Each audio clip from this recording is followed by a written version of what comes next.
Baik pemirsa, kami juga akan sajikan data, fakta, rekaman yang sudah dibuat oleh tim kami untuk bisa mengetahui sebenarnya bagaimana kronologi perjalanan dari kasus ini. Kita akan saksikan bersama. Perjalanan kasus Harun Masiku pada 8 Januari 2020 KPK tangkap Komisioner KPU Wahyu Setiawan yang diduga menerima suap dari Harun Masiku. Ini menjadi kemudian awal dari kasus ini, kita akan lihat kembali.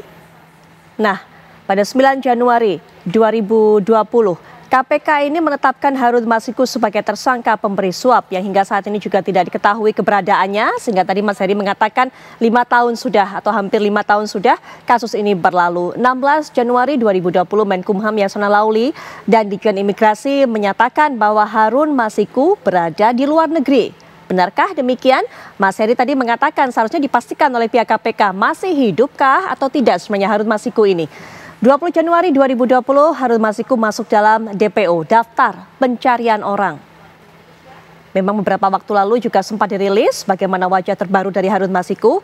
Dan 30 Juli 2021 Interpol terbitkan red notice untuk Harun Masiku. Ini kembali lagi kami ingatkan, kami sajikan perjalanan kasus dari Harun Masiku yang nanti mungkin Mas Alfon bisa berikan tambahan sebenarnya. Apa kronologi awal ataupun juga dari kasus ini. 7 Agustus 2023 Kadif Hub Interpolri ungkap Harun Masiku diyakini masih berada di Indonesia. Ini yang disampaikan pada Agustus tahun lalu. Jadi pada pertengahan tahun ini KPK memeriksa pengacara Simon Petrus dan mahasiswa Hugo Ganda soal keberadaan Harun Masiku.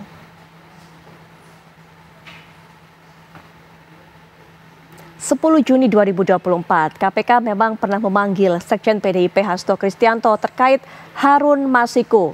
Nah ini Mas Alfon dipanggil pada 10 Juni, apakah kemudian tidak bisa membuatnya menjadi tersangka pada pengumuman yang ataupun juga rilis yang disampaikan oleh KPK semalam? Nanti Mas Alfon berikan pandangan.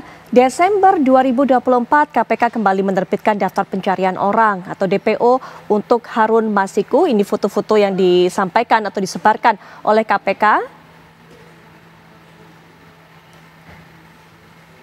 Nah ini dia perjalanannya. Hasto Kristianto selaku Sekjen PDIP berperan menempatkan Harun Masiku di Dapil Sumsel 1, padahal Harun Masiku berasal dari Sulawesi Selatan, tepatnya Toraja. Ini yang juga menjadi salah satu argumentasi publik dari pihak PDIP bahwa memangnya ada peraturan harus bahwa orang dari suku mana, daerah asal mana itu tidak bisa mencalonkan di daerah lain. Ini juga kita lihat saat pemilu legislatif tahun 2019, caleg Harun Masiku hanya mendapatkan suara sebesar 5.878, sedangkan calon legislatif atas nama Rizky Aprilia mendapatkan suara sebanyak 44.402.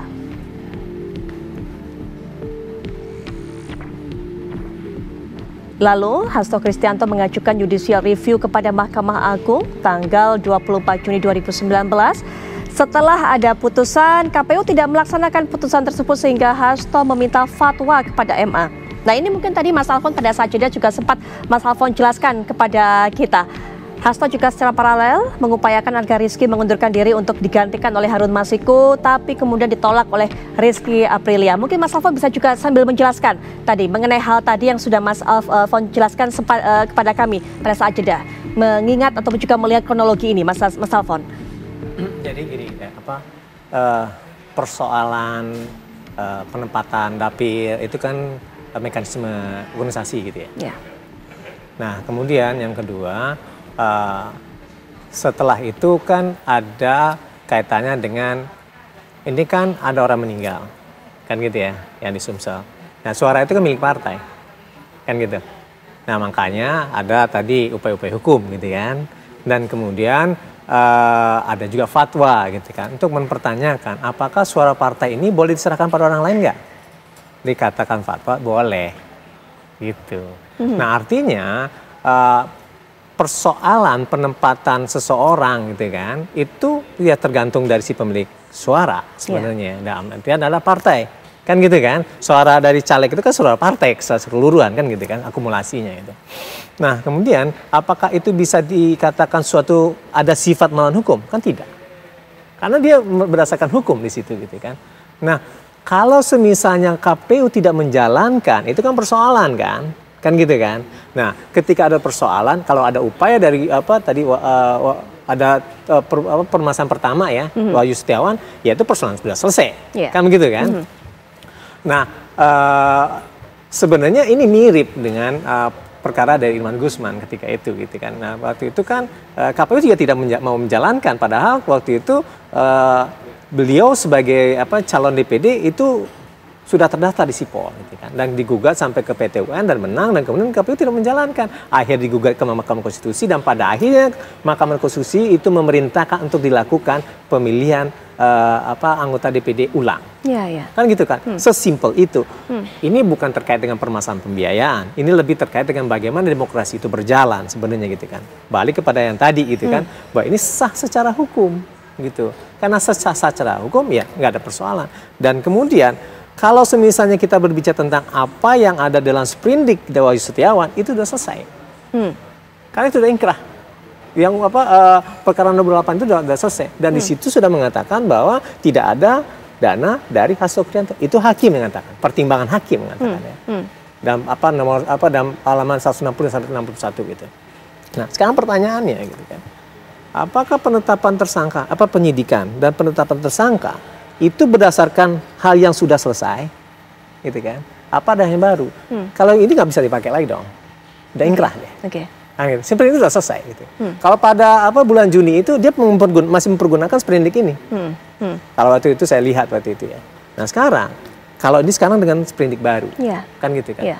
Apakah dalam jangka 5 hari, 5 hari ya Mbak ya, atau kurang dari 1 minggu, itu bisa menemukan bukti-buktinya atau alat-alat bukti yang sebenarnya tidak bisa diragukan gitu.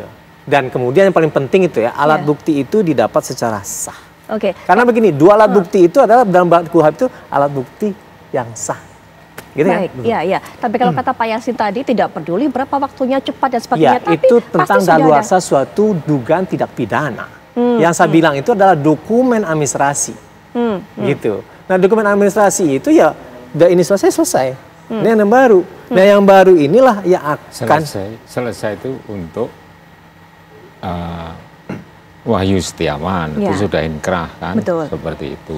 Tapi untuk yang lain terkait dengan itu yang belum ada proses hukum, kemudian pemberkasan untuk penuntutan di pengadilan dan belum lewat masa daluarsa, maka masih bisa diproses oleh KPK.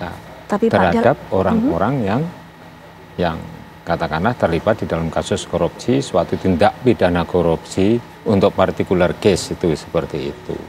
Jadi bukan kali pertama menangani seperti itu. Misalnya kasus Bank Senturi juga begitu. Muncul itu kasus yang baru itu menyangkut salah satu deputi dari BI itu kan juga lewat 5 tahun baru diproses hukum juga karena ada bukti baru yang kita di sini itu kita tidak tahu gitu loh. Menduga-duga juga boleh gitu loh. Iya, tapi dalam 5 hari loh Pak, apakah bisa mendapatkan bukti baru yang kemudian secara sah didapatkannya? Mungkin nggak sih Pak? Maksud KPK bagaimana sebenarnya selama ini? Nah itu kan yang namanya expose itu kan berkaitan dari minggu ke minggu, dari minggu sebelumnya ke minggu berikutnya sampai berjalan waktu lama. Kemudian pertanyaan berkembang, ini layak apa enggak dinaikkan ke dari penyelidikan ke penyidikan itu diskusinya sangat aktif sekali di situ. Dihadiri banyak orang. Artinya itu ya ada tim penyelidik, tim penyidik dan tim penuntut umum dan pimpinan KPK itu datang. Artinya, yang ada di kantor datang semua. Sangat mungkin bisa mendapatkan berbagai macam bukti dalam waktu singkat, Pak. Tahan dulu, Pak Yasin. Nanti kita akan bisa berikan pandangan Pak Yasin, Mas Heri juga, Mas Alvan bagaimana tanggapannya juga. Setelah jeda, kita break sejenak, kami sudah kembali saat lagi.